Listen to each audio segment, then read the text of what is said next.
bienvenue dans ce câlin sur Exovideo. Ici le thème abordé c'est l'analyse du bilan.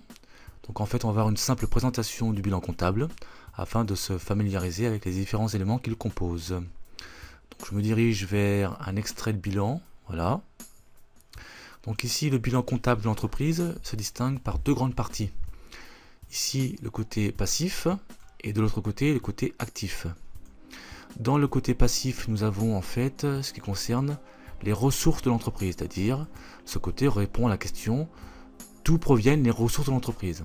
Entre autres, il y a le capital, pour les plus connus, mais aussi les dettes.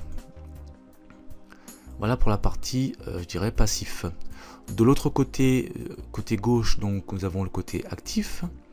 Le côté actif, en fait, c'est l'emploi des ressources, c'est-à-dire qu'est-ce qu'on fait avec les ressources, qu'est-ce qu'on fait avec le capital, qu'est-ce qu'on fait avec les dettes, etc. Donc l'emploi des ressources, c'est par exemple l'acquisition de machines, de matériel de transport, de matériel informatique, etc. Bien. On dit souvent aussi que le bilan correspond, en fait, le bilan comptable, correspond au patrimoine d'une entreprise. En effet, pour résumer, nous avons de ce côté-ci les dettes de l'entreprise, et de l'autre côté les emplois. Le principal élément du passif, c'est bien entendu le capital, puisque c'est le premier élément qui existe au niveau de la création, donc. Et ensuite, celui-ci est utilisé souvent pour alimenter par exemple un compte bancaire, ici dans la rubrique disponibilité. Ce qu'on peut dire également, c'est qu'au niveau du bilan, il y a une particularité côté actif. On remarque ici 3 colonnes de montants, et ici une seule, côté passif. Alors pourquoi? Côté actif, en fait, nous avons 3 montants, pour la simple et bonne raison, c'est que ici nous avons entre autres des immobilisations. Donc une immobilisation, qu'est-ce que c'est? C'est un élément qui est censé rester de façon durable au sein d'une entreprise, généralement plus d'1 an. C'est par exemple donc une machine, un camion, les ordinateurs, le mobilier. Bien, ces éléments ont une valeur au départ dite brute. Par contre, avec le temps, elles perdent de la valeur, elles se déprécient. D'où l'amortissement qui rentre ici en ligne de compte, car l'amortissement n'est plus ni moins que la constatation de la dépréciation d'un élément de l'actif. Voilà pourquoi ici on a une colonne amortissement, on tient compte ici de l'amortissement, on le cumule chaque année, et par différence on obtient donc un montant net. Donc montant brut moins montant de l'amortissement, ce sera le montant net. Nous avons également ici le terme provision. Le principe est le même, sauf que ce ne sont pas les actifs immobilisés qui sont concernés, mais l'actif circulant.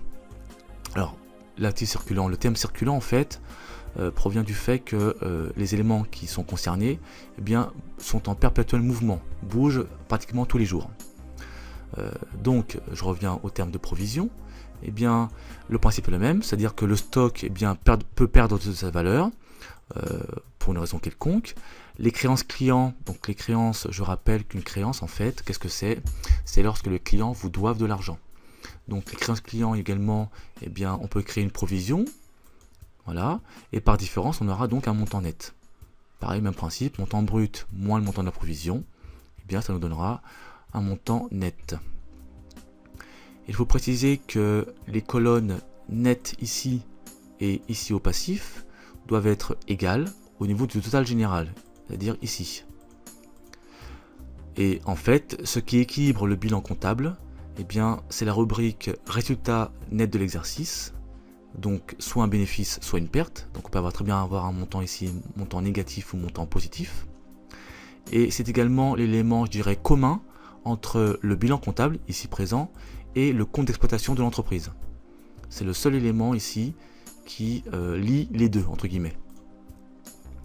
Il faut préciser aussi que le bilan comptable est obligatoire et il est établi au moins une fois par an. Pour qui? Pour les tiers, donc les banques, les fournisseurs, les clients, mais surtout pour l'administration fiscale, pour le calcul de l'impôt, bien entendu. Voilà pour l'essentiel, donc pour cette petite présentation sur le bilan comptable. Je vous remercie de votre attention et je vous dis à très bientôt sur Exovideo.